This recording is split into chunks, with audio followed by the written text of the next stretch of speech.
le produit B. C'est tellement malhonnête. Et ce qui m'a encore plus découragé, c'est de savoir que, bon, là, le ministère des Ressources naturelles au Québec, ils ont fait des inspections. Là, tu dis, OK, au moins, il y a un contrôle. Ils font 30 inspections par année.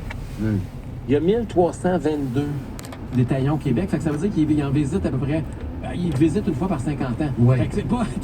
Quand t'as le temps de mourir avant qu'ils visitent, puis que il n'y a pas d'échantillonnage suffisant pour pouvoir voir s'il n'y a pas un problème récurrent. Ça, c'est le premier problème. L'autre problème, les commis qui étaient dans les dépanneurs, par exemple, qui ont vu qu'il y avait un problème, qu'il y avait une fraude, ils ont essayé de déposer une plainte aux policiers parce que c'est une fraude. Ouais.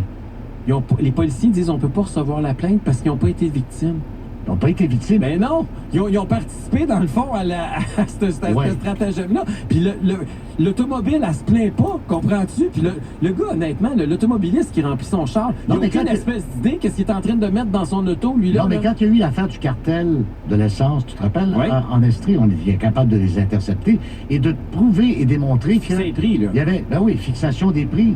Et là, c'est plus compliqué à prouver, Paul, parce que ton auto, elle va pas témoigner de ce qu'elle a bu hier. Là. Est-ce qu'il va falloir prendre des prélèvements? Écoute, je sais pas qu'est-ce qu'il va falloir faire. Il y a des gens qui suggéraient, par exemple, de colorer l'essence, dépendamment de quel type d'essence c'est, parce qu'on sait que ça existe déjà. On m'a dit aujourd'hui, j'ai appris ça, là, que le diesel agricole puis l'huile à chauffage, ils sont colorés parce qu'il y avait des gens qui mettaient ça dans leur voiture diesel parce que c'était moins cher, parce que c'est beaucoup moins taxé.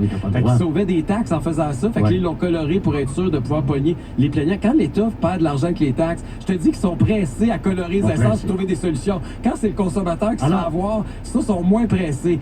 Donc, je ne sais pas s'il ne faudrait pas augmenter les amendes. De toute évidence, les inspections du gouvernement, tant qu'à moi, c'est une farce. Il faudrait peut-être augmenter les amendes de façon substantielle et que, tu sais, une grosse entreprise qui vend de l'essence n'a pas intérêt à se faire prendre pour de la fraude. Et s'il y a des grosses amendes et des conséquences incroyables, ils vont s'autodiscipliner. En tout cas, moi, je crois à ça. Mais là, en attendant, on se fait servir n'importe quoi. Écoute, Marie-Pierre Cloutier me racontait même qu'ils ont des espèces de soupes qu'ils font. Ça, c'est un mélange. Ils mélangent du diesel avec de l'ordinaire, avec du suprême. Ils font tous les restants un peu partout. Ils font une soupe. Ils appellent ça carrément une soupe, puis ils nous vendent ça le gros prix. Ben voyons donc.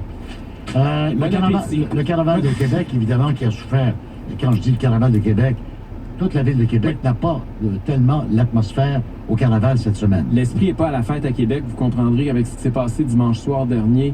La ville a été en deuil toute la semaine, encore aujourd'hui, alors qu'il y avait encore une célébration au Centre des congrès de Québec. Mais